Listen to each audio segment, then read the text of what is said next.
आपके चैनल के माध्यम से श्री नीतीश कुमार जी को धन्यवाद ज्ञापन करूंगा कि उनका जो योगदान है, उनकी जो कोशिश है वो बहुत ही सराहनीय है। सभी को एक साथ लेकर करके जो दूसरी पार्टियां जो सरकार में वो कहती है सबका साथ सबका विकास, जहां कुछ भी ऐसा नहीं है, तो ये अगर कोशिश कर रहे हैं नीतीश जी, तो मैं इसलिए भी करता हूं कि मैं डॉक्टर दुआ all India human rights association राष्ट्रीय महागठबंधन बना करके हमने कोशिश की जनवरी से कि हम तमाम पार्टियों को जोड़ करके हम जो है बीजेपी को हराएंगे, और उसका फल हमें कर्नाटक में मिला। और ये जो नीतीश कुमार और ये जो पूरी पार्टियां काम कर रही है, मैं चाहूंगा कि ये बिना बेमन छोड़ करके सीट की लड़ाई को छोड़ करके ये एक मन बनाए कि हमें बीजेपी से निजात पाना है। तो मैं समझता हूं कि ये सफल होंगे और उसमें मेरी जो भी सहयोग, जो भी हमारी जो सहायता मिलेगी, हम जरूर इन्हें करेंगे।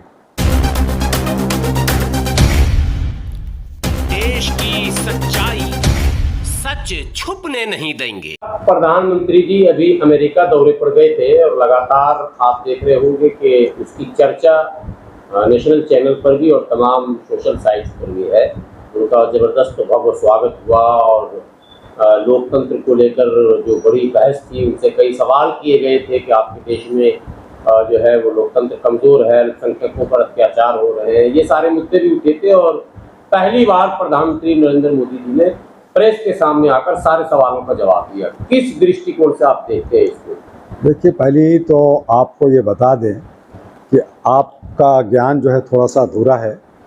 वहाँ पे भव्य स्वागत नहीं हुआ, वो एक राजकीय सम्मान थी, लेकिन वहाँ विरोध भी उसी अंदाज में हुआ जिसे हमारी इलेक्ट्रॉनिक मीडिया जो स्ट्रीम मीडिया है, गोदी मीडिया है, उसने उसको बायकॉट किया, उसको दिखाया नहीं। दूसरी बात, जो क्वेश्चन की बात है वो बनाया गया और प्रेशर कर करके, ये हम जो बाइडेन साहब को धन्यवाद करना चाहेंगे कि उन्होंने बहुत चालाकी से, जहां उन्होंने पूरा स्वागत किया हमारे देश के प्रधानमंत्री को, वो काबिले तारीफ हुआ, लेकिन उन्हें बहुत सावधानी से और बहुत चालाकी से उन्होंने एक प्रेस कॉन्फ्रेंस रखा, जिसको हमारी भारत सरकार निगलेक्ट कर रही थी, यहाँ के पदाधिकारी उसको मना कर रही थी। उसके बावजूद वो प्रेस कॉन्फ्रेंस हुआ और उसमें सिर्फ 2 सवाल पूछने का अधिकार दिया गया।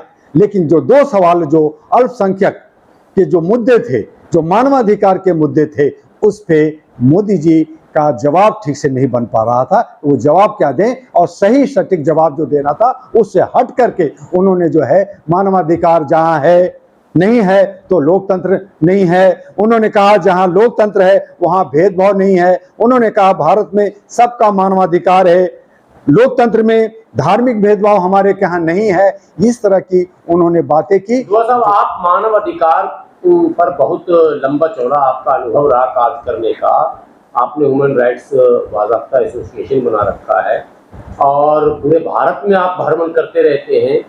कई ऐसे मुद्दे आपके संज्ञान में आते रहते होंगे, आप उसके निराकरण का प्रयास भी करते होंगे। पिछली सरकारों में और अब की सरकारों में मानव अधिकारों को लेकर कितनी उत्सुकता और सजगता पाई जा रही है? देखिए, मैं 9 सालों से जो वर्तमान सरकार है उसको वॉच कर रहा हूँ। कुछ काम मुझे ऐसा लगा था कि अच्छा होगा, पिछली सरकार में कुछ कमियां थी, लेकिन जब इन्होंने पिछली सरकार की डंका पीटने लगे कि उसने ऐसा किया, मैं ऐसा कर रहा हूं, और सिर्फ जुमलाबाजी जब हुआ और जब मानवीय मूल्यों का हनन हुआ, जब भेदभाव हुआ, जब यहाँ पे किसी तरह का कोई जो नौजवानों के साथ रोजगार हो या नौकरी हो या जो है उसका जॉब हो या शिक्षा हो या स्वास्थ्य हो, उन सब का बेड़ा गर्क कर दिया गया। और जब इन्होंने कहा कि जहां रोजगार देना था कहा कि पकौड़ा बेचो, जब इन्होंने कहा कि जिसको मरना है मरेगा, और कोविड-19 में भी इन्होंने कहा, तो ये 2 तरह की बातें जब विदेशों में जाकर के ये दिखाना चाहते हैं और वहां से भारत की जनता को पे प्रचार करके दबाव बनाना चाहते हैं कि मेरा बहुत स्वागत हुआ है, मैं यहाँ पे बहुत बड़ा दबंग नेता हूँ, तो इस तरह की बातें जो ठीक नहीं लगता। मानव अधिकारों को लेकर कितना संवेदनशील है वर्तमान सरकार? मानवाधिकार का पूरा उन्होंने ध्वस्त कर दिया है, कोई संवेदनशील नहीं है। ये जो जाके यूनाइटेड नेशन में ये जो बातें करते हैं ये बेईमानी है। मानवाधिकार अगर हमारा होता तो आज हमारा जो है मौलिक अधिकार या हमारे जो बोलने की जो अभिव्यक्ति है, जो आर्टिकल 19 है और 21 है, वो हमारा लागू हो रहा था। और हमारे जो सोशल मीडिया जिनको अरेस्ट किया जाता है, हमारे गलत केसेस में फंसा दिया जाता है, दबा दिया जाता है और अपने दोस्तों को बचाने की कोशिश होती है, पार्टी को बचाने की कोशिश होती है, यानी भेदभाव जो हो रहा है। तो इस तरह का मानवाधिकार का हनन आपको आए दिन सारे भारत के हर क्षेत्र में देखने को मिलेगा और उस पर मैं और मेरी organisation all India human rights association काफ़ी दुखी है। और इसकी वजह से हम लोगों ने ये तय किया है कि ये सरकार को हटाना जरूरी है और अच्छे सच्चे सरकार को लाना, ताकि हमारा जो मानवाधिकार का संरक्षण हो सके। तो इसका मतलब है कि आप अपने अनुभव के आधार पर ये समझ रहे हैं कि मौजूदा सरकार मानवाधिकार की रक्षा करने में विफल है। बिल्कुल विफल है, बिल्कुल विफल है। विकल्प आपके नजर में कौन सा है? किसको आप चाहते हैं कि उसके नेतृत्व में सरकार बने, जिससे देखिए उसके लिए हम लोगों ने 36 सालों से काम किया और युवाओं को पावर ऑफ गैलेक्सी का नाम देते हुए हमने काम किया। आने वाले 12 अगस्त को भी हम लोग जो है एक युवा पार्लियामेंट जो है युवा सांसद का नाम लेकर के एक बड़ा प्रोग्राम हम लोग करने जा रहे हैं। तो ये हमारी कोशिश है कि भारत के अंदर जो युवा हैं, जो समझे हुए सुलझे हुए लोग हैं और जो पार्टियां छोटी बड़ी जो क्षेत्रीय पार्टियां हैं, दूसरी पार्टियां हैं, उन तमाम लोग मिल करके अच्छे सच्चे तरीके से इस लोकतंत्र को बचाएं। अगर ये लोकतंत्र को नहीं बचा पाएंगे 2024 में, तो मैं समझता हूं कि ये राजतंत्र में बदलता जा रहा धीरे धीरे और कंप्लीटली तरह से ये राजतंत्र हो जाएगा।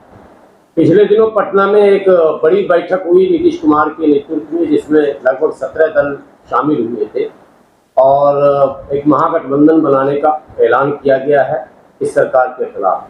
क्या लगता है ये एक सही पहल है? नहीं, मैं आपके चैनल के माध्यम से श्री नीतीश कुमार जी को धन्यवाद ज्ञापन करूंगा कि उनका जो योगदान है, उनकी जो कोशिश है वो बहुत ही सराहनीय है। सभी को एक साथ ले करके जो दूसरी पार्टियां जो सरकार में वो कहती है सबका साथ सबका विकास, जहां कुछ भी ऐसा नहीं है, तो ये अगर कोशिश कर रहे हैं नीतीश जी, तो मैं उनका भूरी प्रशंसा करता हूं। और इसलिए भी करता हूं कि मैं डॉक्टर दुआ all India human rights association राष्ट्रीय महागठबंधन बना करके हमने कोशिश की जनवरी से कि हम तमाम पार्टियों को जोड़ करके हम जो है बीजेपी को हराएंगे और उसका फल हमें कर्नाटका में मिला। और ये जो नीतीश कुमार और ये जो पूरी पार्टियां काम कर रही है, मैं चाहूँगा कि ये बिना बेमनस छोड़ करके सीट की लड़ाई को छोड़ करके ये एक मन बनाए कि हमें बीजेपी से निजात पाना है। तो मैं समझता हूँ कि ये सफल होंगे और उसमें मेरी जो भी सहयोग, जो भी हमारी जो सहायता मिलेगी,